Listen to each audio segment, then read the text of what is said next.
ڕۆژمێری داگیرکردنی وڵاتێک بە بۆنەی ڕۆژی سێی خرمانان ساڵ ڕۆژی ئێعدامکرانی ٩ تێکۆشەری سیاسی لە پادگانی مەریوان لە ئامادەکردنی مستەفا زاهیدی. ڕۆژی 27 گەلاوێژی ساڵی 1358 هەتاوی بەرابەر لەگەڵ 1979 زاینی، خومەینی ڕێبەر و دامەزرێنەری کۆماری ئیسلامی فەرمانی جیهادی دژ بە خەڵکی کورد ڕاگەیاند و فەرمانی بە سەرجەم هێزەکاندا بەوەی کە هێرش بکەنە سەر کوردستان و کۆتایی بە کێشەی کوردستان بێنن و بیانووی ڕژیم بۆ هێرش بۆ سەر خەڵکی کوردەوە بوو. گۆیا ژمارەیەک لە ژنان و پیاوانی موسڵمان لەلایەن هێزە کوردیەکانەوە گەماڕدراوە. ڕۆژی 28 گەلاوێژ واتە ڕۆژی دوای فتواکەی خومەینی، ڕژیم بە هێزێکی گەورەوە هێرشی کردە سەر کوردستان و ئەم هێرشە لە شاری پاوەوە دەستی پێکرد و دواتر لە پرۆسەیەکدا سەرجەم کوردستانی گرتەوە. فەرمانی هێرشێک کە دۆخێکی سەربازی لە کوردستان جێگیر کرد و تا هەنووکەش ئەو دۆخە نائاساییە هەر بەردەوامە. لەگەڵ دەستپێکردنی هێرشەکان بۆ شاری پاوە هاوکات لە شارەکانی تری کوردستان، ڕژیم دەستیدایە ئێعدامی ژمارەیەک لە چالاکانی سیاسی و کرێکاری شارەکە. سەرەتا ئەم ئێعدامانە لە شاری پاوە دەستی پێکرد. داگیرکردنی شارەکانی کوردستان و دەستپێکردنی شەپۆلی ئێعدامەکان. ڕۆژی 28 گەلاوێژ هێزەکانی ڕژیم لە شاری پاوە 12 کەسیان لە دادگایەکی فەرمایشی و چەند چرکەیدا ئێعدام کرد و دواتر شەپۆلی ئێعدامەکان شارەکانی تری کوردستانی گرتەوە. ئەو 12 کەسەی لە شاری پاوە ئێعدام کران بریتی بوون لە عەبدوڵڵا نووری، هوشەنگ عەزیزی، محەممەد عەزیزی، یەدوڵڵا محەممەدی، حسەین شەیبانی، هورموز گورجیبیانی، مزەفەر فەتاحی، بەهمەن عیززەتی، محەممەد مەحموودی، ئەسخەر بێهنوودی، ئازەرنووش مەهدەویان، دکتۆر قاسم ڕەشووندی سەرداری.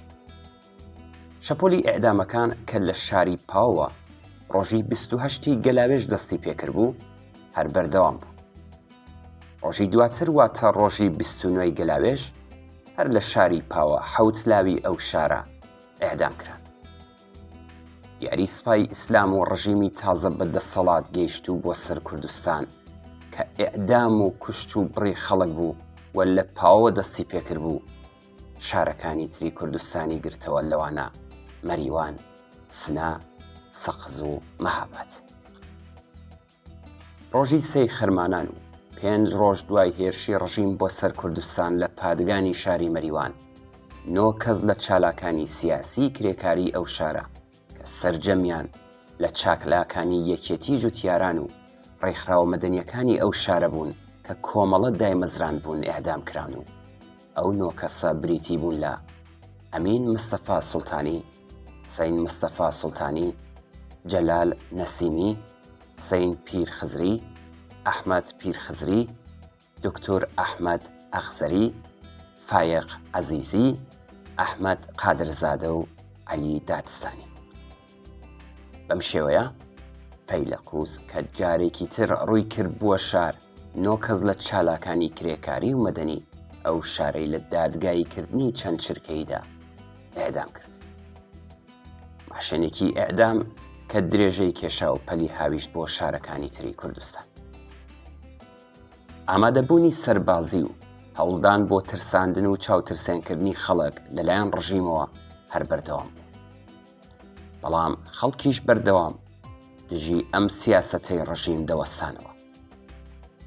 هەفتەیەک دوای هێرشی ڕژیم بۆ سەر کوردستان، خەڵکی شاری سنە چوونە سەر شەقام و ناڕزایەتیان بە هێرشی سەربازی ڕژیم بۆ سەر کوردستان دەربڕی و لە خۆپیشاندانەکاندا گەنجێکی ئەو شارە بە فیشەکی هێزەکانی ڕژیم گیانی بەخت کرد. گیانبەختکردنی ئەم گەنجە ناڕزایەتی زیاتری خەڵکی لێکەوتەوە و خۆپیشاندانەکان پەرەی سند و ڕژیم ژمارەیەکی زۆر لە خەڵکی خۆپیشاندەری شاری سنەی قۆڵ بەست کرد. ژمارەیەک لە دەست بەسەرکراوەکان ئازاد کران، بەڵام 11 کەسیان ڕۆژی 5 خەرمانان و لە دادگاییکردنێکی 5 خولەکیدا بە مەرگ مەحکوم کراون و لە فڕۆکەخانەی شاری سنە ئێعدام کران کە بە ئێعدامەکانی فڕۆکەخانە ناوی دەرکردووە و ئەو کەسانەی کە لە فڕۆکەخانە ئێعدام کران بریتی بوون لە ئەحسەن ناهید، شەهریار ناهید، جەمیل یەخچاڵی، مزەفەر ڕەحیمی، عەتا زەندی، ئەمجەد موبسری، ئیسا پیرۆلی، ناسر سەلیمی، مزەفەر نیازمەند، یەدوڵڵا فولادی و سیروس مەنوچێری بوو. دوو کەس لەم 11 کەسەی کە لە فڕۆکەخانەی شاری سنە ئێعدام کران بریندار بوون و یەک کەسیان بە برانکارت ڕێبەر جوخەی ئێعدام و بڵاوبوونەوەی ڕەسمی ئێعدامەکانی شاری سنە لە بڵاوکراوەکانی ناوخۆ و دەرەوە هەر ئەو کات ناڕزایەتی گەورەی لێکەوتەوە و جەهانگیر ڕەزمی فتۆگرافەری ئەو کاتی ڕۆژنامەی ئیتلاعات فۆتۆی ئێعدامەکانی بڵاو کردەوە، هەرچەند ئەو کات ناوی فتۆگرافەرەکە نەنووسرا، بەڵام دواتر و ساڵی 2007 خەڵاتی پۆلی تێزەری پێبەخشرا. لەبەر ئەوەی تا ساڵی 2007 کەس نەیدەزانی ئەو فتۆگرافەرە خەریکە ئەم تاوانە مێژوویە بە کامێراکەی تۆمار دەکات چێە. خەڵکی شاری سەقزیش وەک شارەکانی تری کوردستان دژ بە ڕژیمی ئیسلامی کە هیچ کات خەڵکی کوردستان قبولیان نەکردبوون و ڕۆژی 12 خاکەلەوەی هەمان ساڵ هەمووان بە نەچوونە سەر سندوقەکانی دەنگدانی دەنگی نەخێریان بە کۆماری ئیسلامی وتبوو وەستابوونەوە و بەردەوام بوون لە خەبات و وەستانەوە دژ بە ڕژیم. بۆیە ڕژیم ڕۆژی دوای ڕووداوی شاری سنە واتە ڕۆژی 6 خەرمانان جەلادی لاوانی کوردستان واتە خەڵخاڵی بەرەو شاری سەقز ڕەوانە کرد و لەو ڕۆژەدا 20 کەس لەو شارە کە 10 کەسیان لە لاوانی شار و 10 کەسی تریان لەو نیزامی و ئەرتەشیانە بوون کە لە شوێنی کارەکەیان نەبوون ئێعدام کراون و لە ناو ئێعدامیەکاندا تەنانەت منداڵی 12 ساڵان و 14 ساڵانیش دەبینرێت. ئەو 20 کەسەی لە شاری سەقز ئێعدام کران بریتی بوون لە ئەحمەد سەعیدی، قادر بەهادۆر، تاهر خەتیبی، محەممەد بابامیری، ناسر حەدادی، ڕەسوڵ ئەمینی، محەممەد غەفاری، ناجی خورشیدی، کەریم ڕەزایی، ئەنوەر ئەردەڵان، سەیفوڵڵا فەیزی 14 ساڵ تەمەن، عەلی فەخرایی، سەید حەسەن ئەحمەدی، کەریم شیربانی، عەبدوڵڵا بەهرامی، محەممەد دەروێش نوقرەیی، ئەبوبەکر سەمەدی، ئەحمەد مقەدەم، جەلیل جەماڵزادە، ئازەر گەشت دارایی 12 ساڵە. بەم شێوەیە ڕژیم لە جنایەتەکانی بەردەوام بوو و بۆ داسەپاندنی دەسەڵاتی خۆی و هێزی خۆی لە کوردستان پەنای بردە بەر هێرشی سەربازی و ڕێخستنی دادگایی نمایشی چەند خولەکی و ئێعدامی لاوان و هەڵسوڕاوانی سیاسی کرێکاری لە شارەکانی کوردستان. ئەم ماشینی مەرگ و هێرشەی کە ڕژیم لە شاری پاوەوە دەستی پێکرد بوو بڕیار بوو سەرجەم شارەکانی کوردستان بگرێتەوە تا ئەو کاتەی کوردستان داگیر دەکرێت و بە قەولی خۆیان خەڵکی کورد بە چۆک دادێنن. بۆیە دوای هێرش بۆ سەرپاوە سنە و مەریوان و سەقز ڕژیم لە قۆڵێکی ترەوە لە لایەکی ترەوە بە هەموو هێزەکانیەوە سپا، ئەرتەش و ژاندارمریەوە هێرشی کردە سەر شاری مەهاباد. شان بەشانی هێزە سەربازیەکان خەڵخاڵی و ماشێنی ئێعدام لە شارەکانی کوردستان دەستیان کرد بە ئێعدامی خەڵک کە بە ناڕەزایەتی بەبوونی هێزە سەربازیەکان لە کوردستان خۆپیشاندانیان دەکرد. لێرەدا لەم بەشەدا نووسەر ئاماژەی بە شەهیدبوونی کاک فواد کردووە. ڕۆژی 9 گەلاوێژی 1358 هەتاوی فواد مستەفا سوڵتانی کاک فواد یەکێک لە ڕێبەران و دامەزرێنەرانی کۆمەڵە لە ئاوایی بەستام سەر بە سەرشێو نێوان سەقز مەریوان لە حاڵێکدا لە شاری بانەوە بەرەو مەریوان دەڕۆیشت کەوتە شەڕێکی نابەرابەرەوە کە فەرماندەیی هێزەکانی ڕژیم لەو شەڕەدا وەک دەوترێت مستەفا چەمران بووە بەداخەوە کاک فواد لەو شەڕەدا گیانی ئازیزی بەخت کرد. گیان بەختکردنی کاک فواد لەو شەڕەدا لە حاڵێکدا بوو کە چەند ڕۆژ پێشتر واتە ڕۆژی 28 گەلاوێژ دوو برای بەناوەکانی ئەمین و حسەین مستەفا سوڵتانی لە پادگانی شاری مەریوان ئێعدام کران. هەواڵی گیان بەختکردنی کاک فواد زۆر زوو لە میدیاکانی ڕژیمدا دەنگی دایەوە و ڕۆژنامەکانی ڕژیم بە خۆشحاڵیەوە باسییان لە شەهیدبوونی کاک فواد دەکرد و هەواڵەکانی ساعەت 2 نیوەڕۆ وەک هەواڵێکی بەپەلە هەواڵی شەهیدبوونی کاک فوادیان بڵاو کردەوە. گیان بەختکردنی کاک فواد لەو قۆناغە هەستیارە مێژوویەدا خەسارێکی گەورە بوو بۆ بزوتنەوەی گەلی کورد بەگشتی و بۆ کۆمەڵا بە تایبەت و هەواڵی گیان بەختکردنی کاک فواد بوو بە خەمێکی گەورە لای لایەنگرانی بزوتنەوەی کوردستان و دۆستان و ئەندامانی کۆمەڵا بە تایبەتە. داگیرکردنی شاری بۆکان نووسەر لێرەدا ئاماژەی بەوداوە. ڕۆژی 10 خەرمانان ڕژیم بە هەموو تواناکانیەوە هێرشی کردە سەر شاری بۆکان و دوای شەڕ و پێکدادان لە نێوان هێزەکانی ڕژیم و هێزە کوردیەکاندا شاری بۆکان لەلایەن ڕژیمەوە داگیرکرا. هەر ئەو ڕۆژە لە بەشی سەروی کوردستان و لە شاری سەڵماز شەڕ و ڕوبەڕووبوونەوە لەلایەن هێزەکانی ڕژیم و خەڵکدا ڕوویدا و هێزەکانی ڕژیم بە فڕۆکە و فانتۆم هێرشیان کردە سەر خەڵک و ژمارەیەکی زۆر لە خەڵکی ئەو شارە لەلایەن ڕژیمەوە دەستگیر کران و چەند کەسێکیان شەهید کران و ماشێنی ئێعدام لەم شارەش خرایەکە. هەر لەم ڕۆژەدا واتە ڕۆژی 10 خەرمانان شاری پیرانشار لەلایەن ڕژیمەوە داگیرکرا.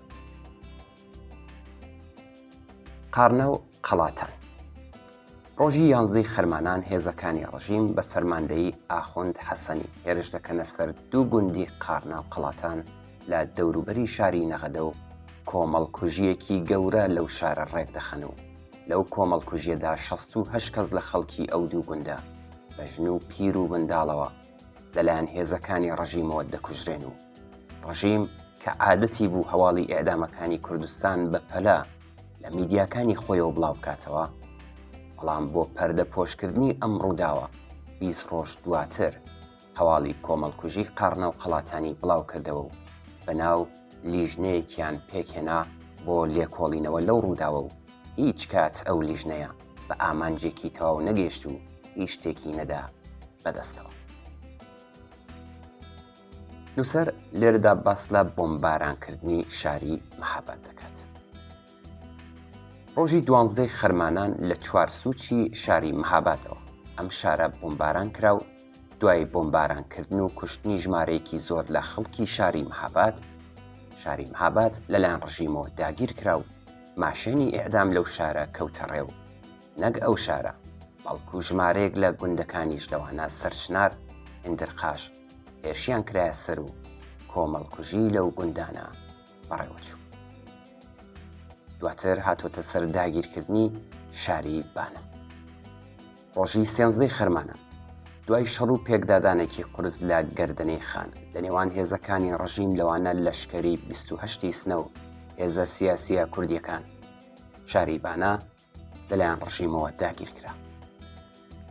لە شەڕی گەردەنەی خاندا بەرەی کورتوانی زەربەیەکی کاریگەر لە هێزەکانی ڕژیم بدات، بەڵام تۆپخانەکانی ڕژیم و فڕۆکەکانی ڕژیم هێزە کوردیەکانیان ناچار کرد بەوەی کە ئەو شارە بدەن بە دەستەوە. ئێعدامی 4 کەس لە شاری سەخس. هەر لە ڕۆژی 13 خەرمانانی ساڵی 1358دا 4 کەس لە شاری سەخس لەلایەن ماشێنی ئێعدامی ڕژیمەوە ئێعدام کران. ئەم 4 کەسە بریتی بوون لە عەتا محەممەدی، حسەین محەممەدی، ئیبراهیم محەممەدی، حسەین نووری.